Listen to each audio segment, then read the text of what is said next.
So, what did he find? So remember there were 4 behaviours that he was looking at. Smoking, cocaine use, inactivity. It was inactivity among the over 65s actually. But anyway, inactivity and cirrhosis mortality rate.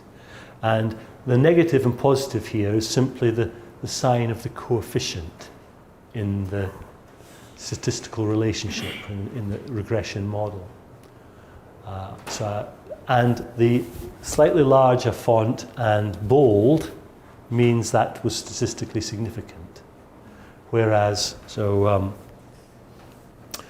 the top right corner here, this negative, community social capital, negative cirrhosis mortality, implies that the higher the rate of the measure of community social capital, the lower cirrhosis mortality, but it wasn't statistically significant.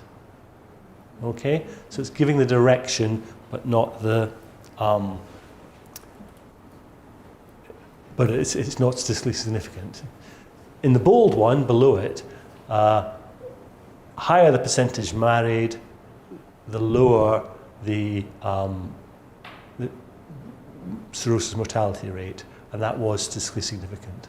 This missing box here was the data on inactivity was for married couples over 65, so they're all married. So that's why there's no. That's why married wasn't a variable in this particular equation. So remember these top 3. I've done it again. Why am I so slow to learn? The top 3 are argued to be different measures of social capital.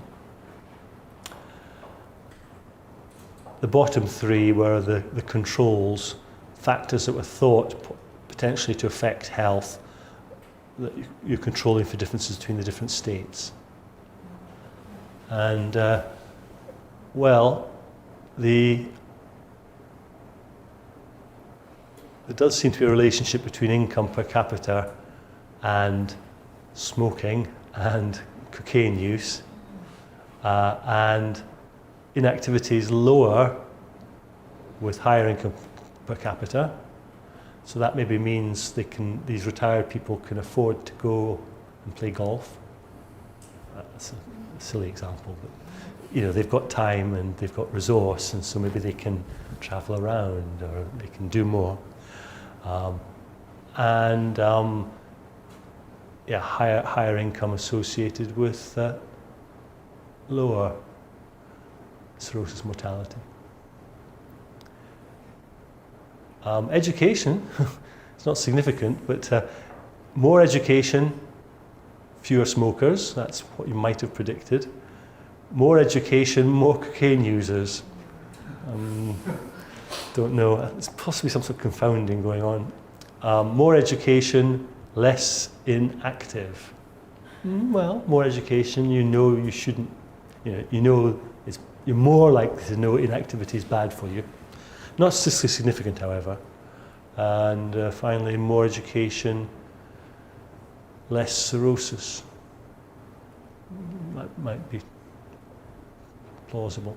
So, he's found some evidence here of significant relationships. The point here is, we're not anywhere closer to knowing that they're causal, not in this study. They're just associations, but they're associations that he was predicting from his theoretical model. Okay, so that's an example. I'm not quite understand clearly about the blue lines and the green. You said the last, Yeah. The first 3 variables.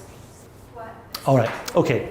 So thank you for asking, because it's really important. You do ask, because if I sort of just say something and then I think, okay, that's fine. So it's good that you ask. Let's take the first one. So these are 4 different equations, 4 different outcomes that's been looked at. So for example, what is the percentage of probably adult smokers in each of the 50 states? And you're regressing that percentage, that's the dependent variable, you're regressing the percentage on these independent variables. Now, three of them are argued to be measures of social capital. Another three are included as control variables because it's thought they might be important in influencing health outcomes or health behaviours. Here it's a behaviour, percent smokers. And so you're putting that in because you're trying to isolate the impact of social capital on, or the association between social capital and the behaviour. And so you want other reasons that drive differences in smoking, you want to control for. And that's why I've made them a slightly different colour, just to remind myself. Thank you. Okay. So the result in the blue, this means the ultra control. So the blue ones are, to the extent that they're statistically significant, some of them are, and they're the expected sign, that would be support for this relationship between social capital and health behaviours.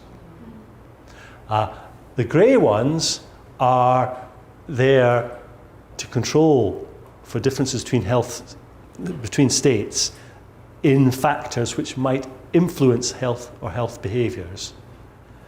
And a few of those were significant. Well, not very many, but a few of them were. So he would argue he's come up with evidence of how social capital is influencing health or health behaviour, and he would kind of, well, almost ignore this bit because it was in there to control for differences between states. I'm quite happy to highlight this bit as well because of what I was just arguing in the previous slide, that arguably these things, the education measure, maybe the socioeconomic measure, might also be related themselves, not just to health or health behaviour, but also related to social capital. So you've done it by regression analysis? That's right. This is, maybe if I'd actually put numbers, you'd see, oh, it's a regression.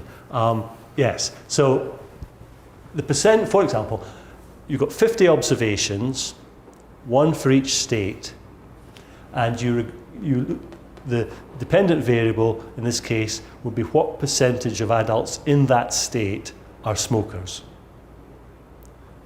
18%, 25%, 12%. And you're regressing that percentage on these measures.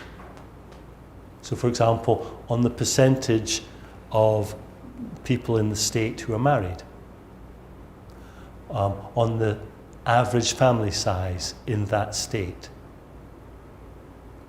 And so what you're then trying to see in the regression is, as family size increases, is that associated with any difference in level of these behaviours? And that significant negative coefficient is saying, maybe this is surprising, that larger family sizes are associated with lower rates of smoking.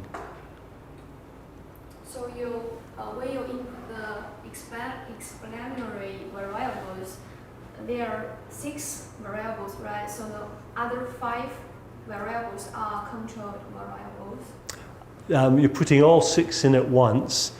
These 3 here, he argues, are control variables. These 3 are, for him, social capital variables.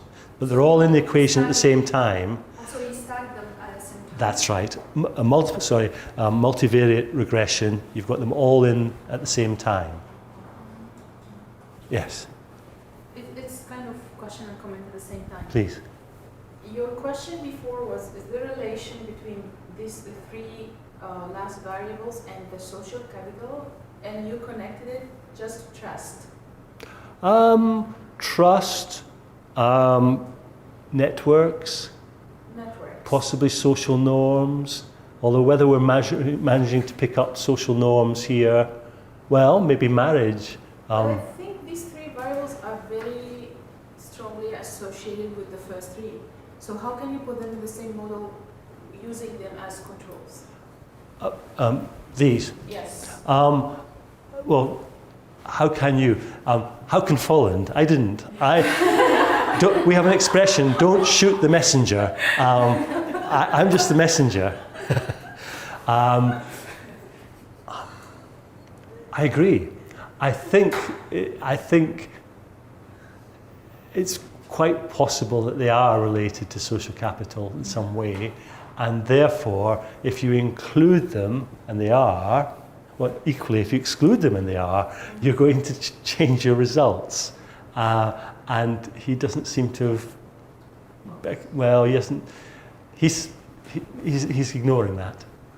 Yeah, so there is no justification in his study of it. I don't recall him justifying it. I mean, he's a little bit sort of, and it's a very good paper. He sort of says, well, and these were included as control variables because they were expected to influence, plausibly, I think he uses the word plausibly influence health. And the unstated bit is, and not be related to social capital. But he doesn't actually say, and not related to social capital.